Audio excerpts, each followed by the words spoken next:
Niko na story fulani ya nikiwa Kenyatta pale hospitali time niko nilipata accident nikavunjika mguu. Nilipata accident na motorbike. Those who remember 2018 2019. Ilikuwa mbaya. One incident naweza kumbuka, tulifanya pata accident I was on a motorbike rushing to Kawale Junction. Mara hapo hivyo kuna ngane hiyo kalamika ngapo ka shule. So that is where nilikuwa napiga my light there ukimbiza pikipiki. Nilikuwa nimebeba that time si mimi nilikuwa na driver ama nilikuwa nafanya nini. What happened? Kitu fani ni watu naweza sema watu walinisaidia kunifikisha Mama Lucy Hospital. But sasa kitu yenye ilinishangaza ni nilikuwa na simu. Nilikuwa na simu na ilipata mguu. Simu ilipata mguu. Ndio nilikuwa nazo kwa sababu nilikuwa amenibeba na mimi wao tulipata accident. So we were not in a good condition. Simu ilienda na pesa nilikuwa nayo kwa mfuko, nilikuwa na some cash. I think I had 100 bob. I had 200 bob kwa mfuko. Hiyo ndio alichukua kalipa mtu mkokoteni. Mimi nilibeba mkokoteni by the way kupeleka hadi Mama Lucy Hospital. Hadi kupeleka Mama Lucy. Best yangu anajiita Jemo. Hype Jemo, unajua mnamjua. Hype Jemo ndio like alikuwa anatoka shughuli D. Atoka D anapata na wasee ananipitisha Kagundo Road akileta Mama Lucy. Ndio ako like ai usi ni star. Chukua mkokoteni nipeleke hadi ndani.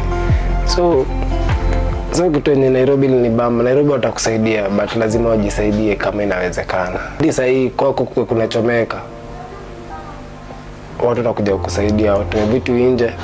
But wewe jua aje, hata kutoa hizo vitu nje lazima wajiree. Mtu anaweza toa TV yako hivi, wale wametoka na TV yako, wale kama hiyo TV yako ndio hata kusaidia kuitoa nje sitoweke kumbe. Kama naomba kuna hizi hapa Nyamavila. Hapa Nyamavila kulikuwa kuna bomolewa. Mzee amepatiwa notice wanafanya ama kuna bomolewa. Nyamavila mzee alikuwa anahamishwa.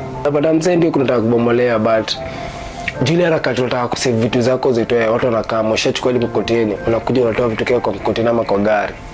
Alafu gari kishaanza kuenda ikishika lami is not going towards the direction that tulikuwa nasema. Then watu walikuwa wingi, watu wamechanganyikiwa, unaelewa? So kwa incident kuna vitu mingi zilifanyika, watu changanyikiwa. Na ndio maana unasikia watu wengine wanasema pale kuna war, kuna opportunity.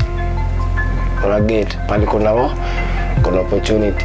Walinisaidia ndio nilipata accident wakanisaidia kwenda hospitali. But now walinichaite nje.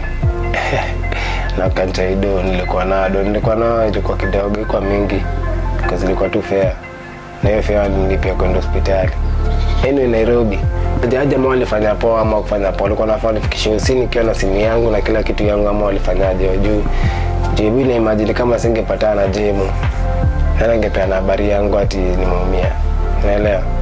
So ni time Nairobi kusaidia mtu usiji lazima ujisaidie. Ukimsaidia wewe tenda wema, nenda zako. Ni mbaya lakini so make sure you subscribe kwa YouTube Vibe TV. Subscribe, like, comment na ikiwezekana sana share. Ndio share nilikuwa tamu zaidi, si ndio? Kabuyu ilikuwa story time. Nimekupea story yangu, story yako ni gani?